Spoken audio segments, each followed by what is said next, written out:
Hello, hello mga friendship! Guten Tag! At dito na naman po tayo ngayon. And may mga topic na naman tayong tatalakayin, magkukomment at magbibigay ng ating mga opinion, syempre. And talaga namang nakakatuwa. Gustong-gusto ko yung part na ito. Well, mga friendship, hayaan nyo munang batiin ko kayo ng isang magandang araw. And of course, dito pa rin tayo sa mga mata ni Angelita. Magandang araw sa ating mga kababayang Pilipino sa buong Pilipinas. Luzon, Visayas at Mindanao. Magandang araw po sa inyong lahat. And maayong buntag sa inyong lahat mga friendship. And of course, buenos dias, señor and señora, señorita, señorito, and mi amiga, mi amigo. And syempre, dyan sa ating mga kababayang nasa Palawan, Puerto Princesa City, sa El Nido. Yung mga magagandang mga beaches dyan, kaya lang maulan talaga ngayon sa Pilipinas. Mayad nga adlaw kanindong tanan, mga kaiban ug mga tangay. And syempre dyan sa Kabisayaan, maayong buntag. And sa mga taga Kailokanuhan, mayad nga aldaw kada kayo amen mula sa Ilocos Sur hanggang sa Ilocos North. And syempre pa sa ating mga friendship na nasa Mindanao, sa ating mga kaibigang Muslim. Assalamualaikum walang Sayyid. Mga friendship kong mga Muslim. And syempre, kifak and kifik mga habibi. Well, sisimulan na natin ang ating topic, no? And talaga namang si General Torre handang-handa na sa kanilang boxing ni Mayor Baste. Paano ba yan, Mayor Baste? O ikaw, ready ka na ba? Nagsasanay na ho talaga si General Torre. Talaga namang talagang pinatulan na niya. Diba? Sumipot man daw at hindi si Mayor Baste, okay lang. At least ready siya, diba? Kasi ngayon, hinahamon ng suntukan yun. Ayan na, Mayor Baste. Pinaghahandaan na General Torre yan. Baka sabihin mo naman matanda na yan, di ba? Matanda na nga yan, pero malakas yan. Malakas pa yan. Nasa military yan. Training forces yan. Kaya, kung ako pupusta, naku, kay General Torre ako pupusta. Hindi ako pupusta sa'yo. Kay manalo kay matalo, kay General Torre ako pupusta, syempre. Oo nga ni. Diba? Okay. Ngayon mga friendship, panoorin muna natin to ha. Then, magbibigay tayo ng opinion natin at mga comment natin. Okay, alright. Let's watch this.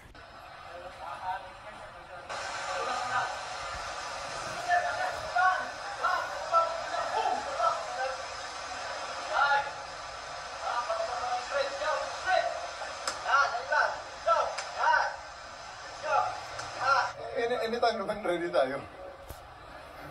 Anytime naman ready tayo. Sir, how's the practice, sir? Kumusta yung bilis ninyo? Anong observation ninyo sa power hole ninyo? Mahina na nga ako eh. Pero marami nagka-interest sa larong ito. Kaya, just to give them an entertainment, medyo para we can have a sort of credibility in showing up. Nag-refresh tayo ng konti sa ating mga dating ginagawa. So, mapansin nyo, matanda na tayo at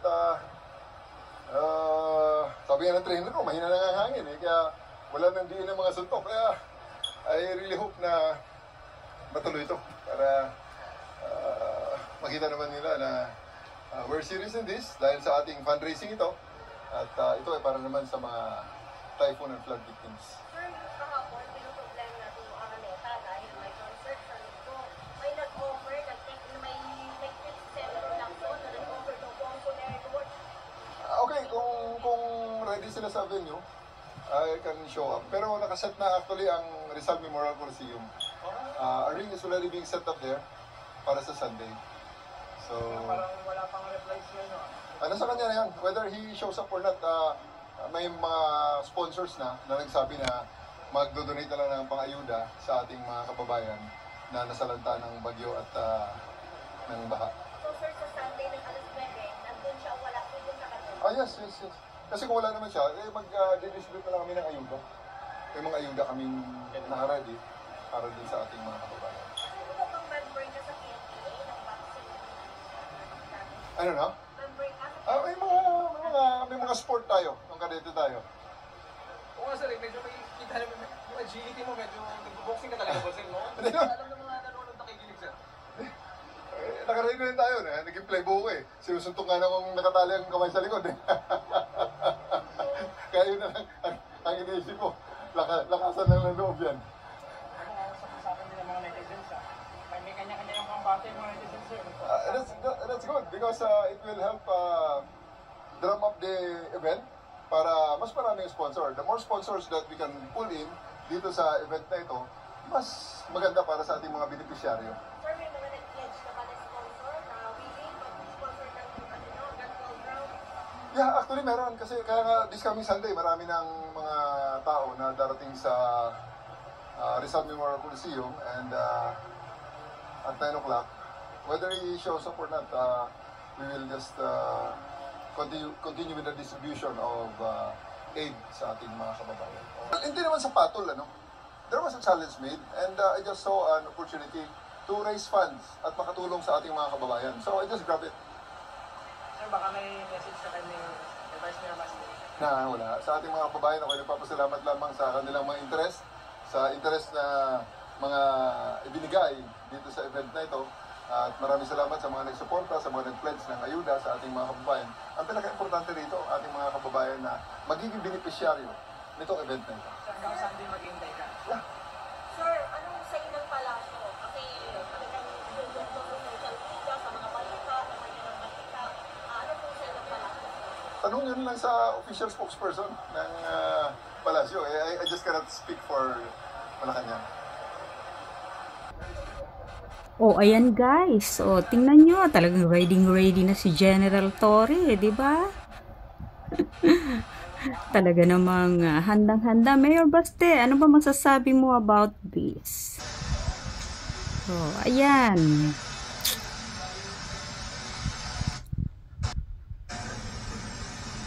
Ayan, Mayor Baste, kaya mo ba yung mga ginagawang yan ni General Torre?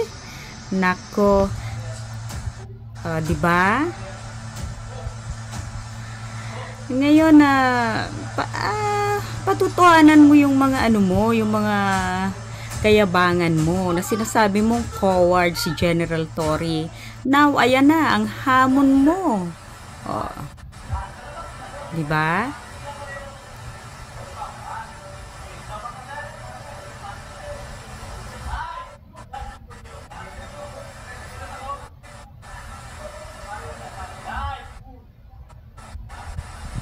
I really need this exercise kasi medyo puro lang jogging ang ating ginagawa. Ayun, kuha dyan medyo hindi na masyadong ginagamitan ng talent yun Takbo lang ng takbo Side Baste, who issued the challenge, says he put Marcos into it. Pakiusapan mo yung amo mo na presidente and let it come out of his mouth that all elected officials should undergo a hair follicle drug test. Now the fight schedule for Sunday is in doubt. One thing's for sure, it won't be at Araneta as someone else already booked it. But that's not a problem. There's already a boxing ring at the Rizal Memorial Coliseum. Even a famous casino hotel offered its ballroom. Now there's a venue. And apparently, there's also a referee as well.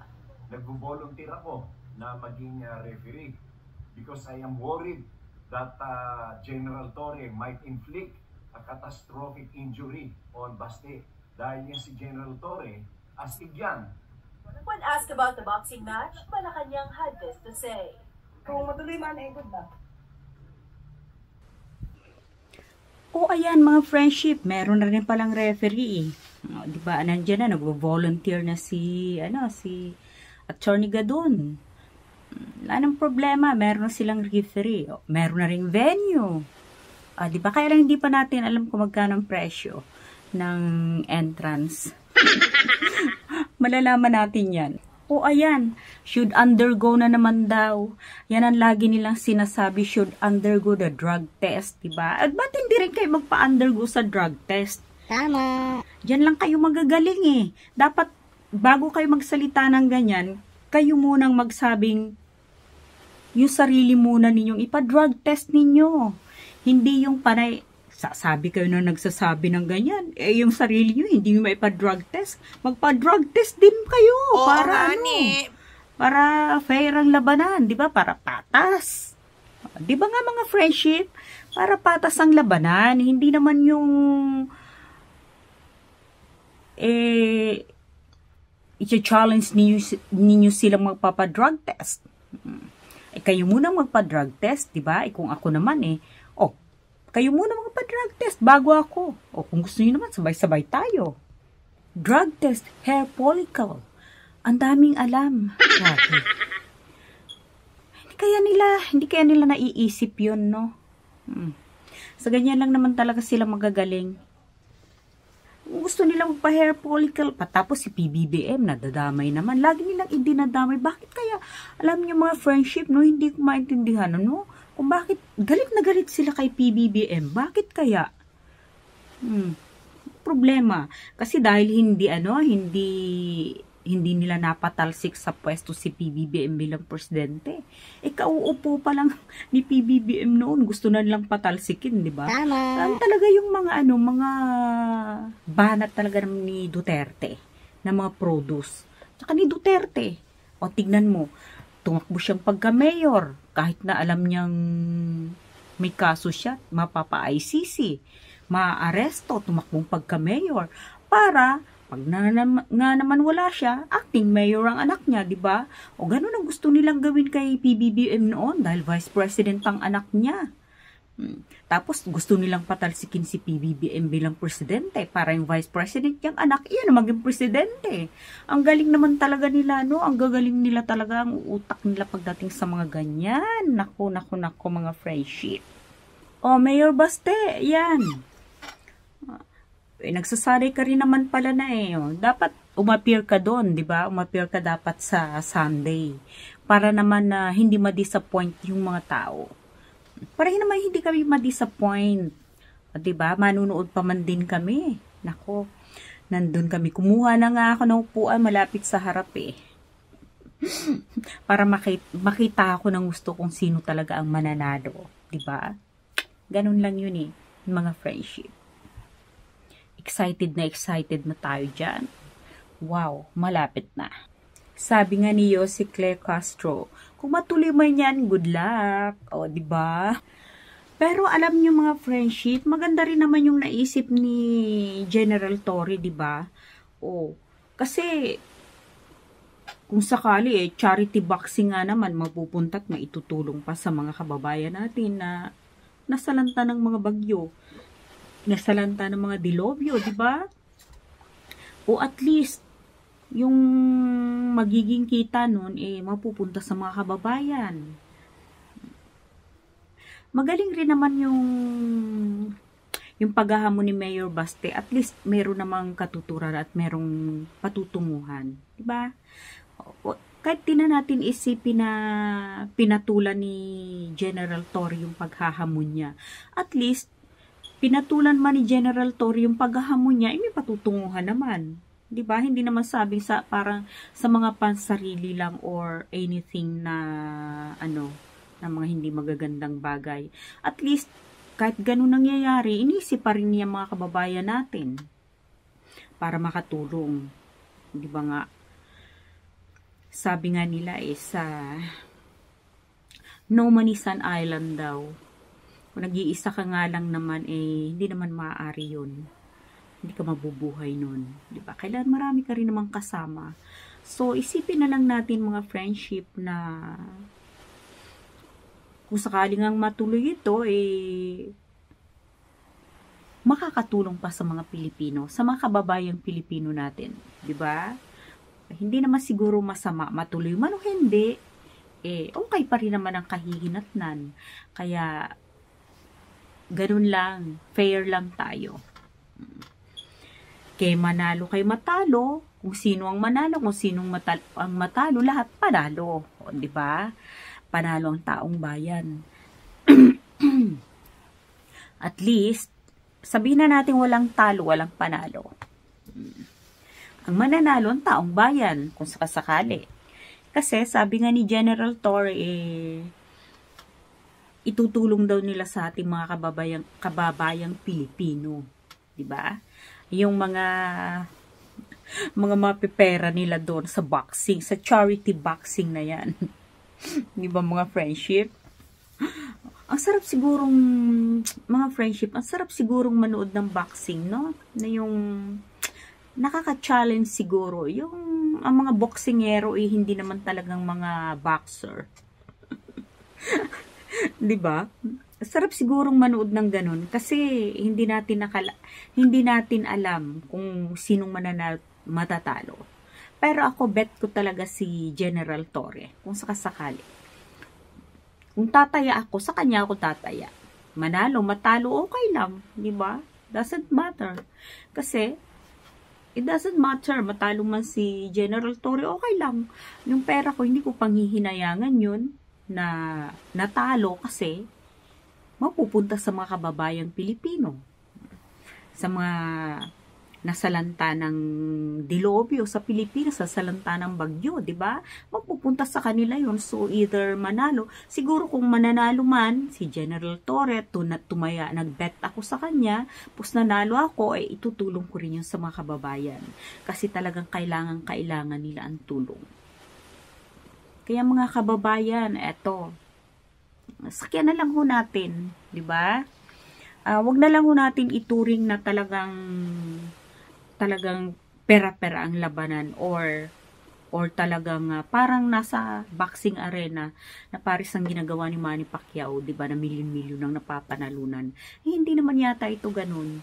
So, parang isipin na lang natin na ginagawa nila to para sa ating mga kababayang Pilipino. Yan, 'di ba mga friendship?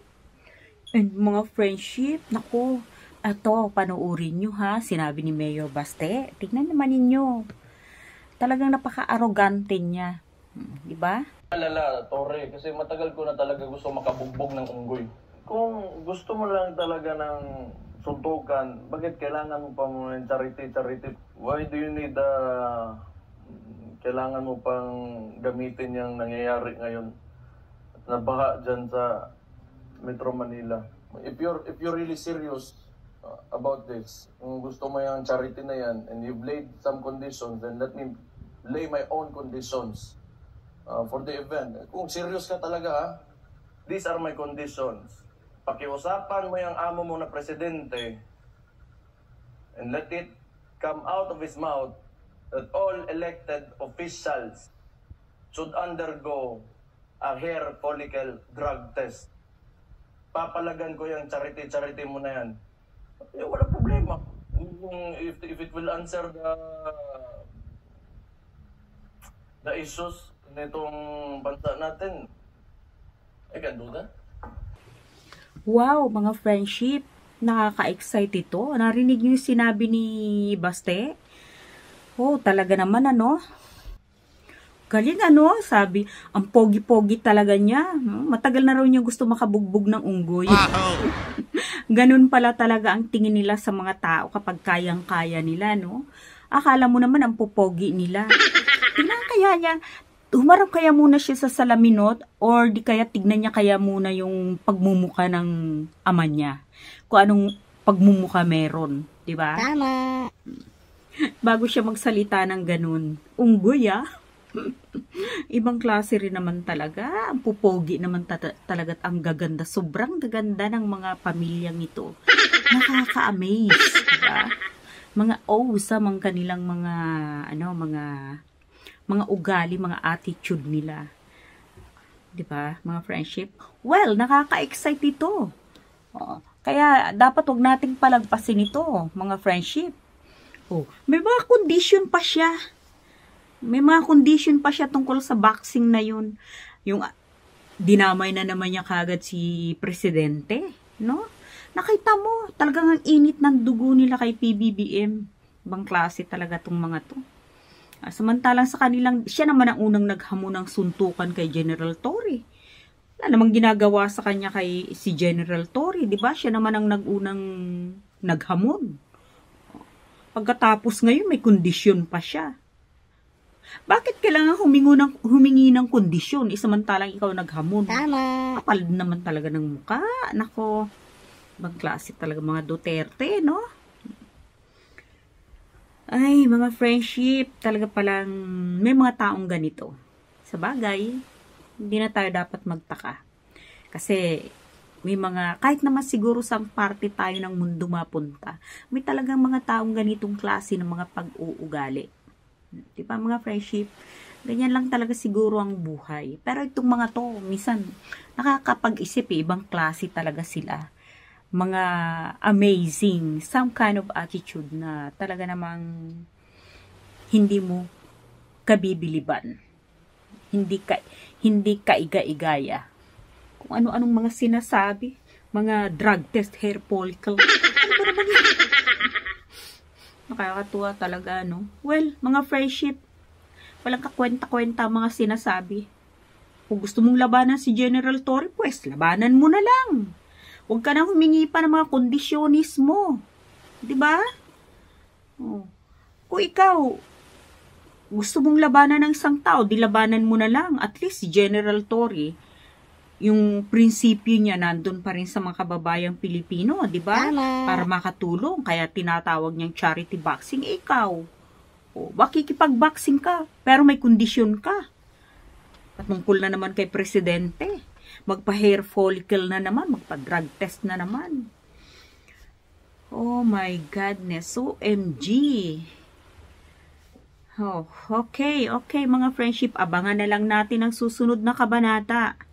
Ganun na lang ang gagawin natin. And, excited na ako makapanood. Diba? Sana nga matuloy ito. Well, mga friendship, magkita-kita tayo dyan, ha? Sa events, sa venue ng events na yan, ang boxing. Torre versus Duterte. Oh, diba? Okay, of course, hanggang dito na lang na naman po si Angelita, mga friendship. And adios, mos buenos. Kutenga someone dia. Of course, and sus! And syempre, paalam. Arabaradichi! Bye-bye! Magbabalik muli sa susunod na mga video ang mga mata ni Angelita, mga friendship. Bye!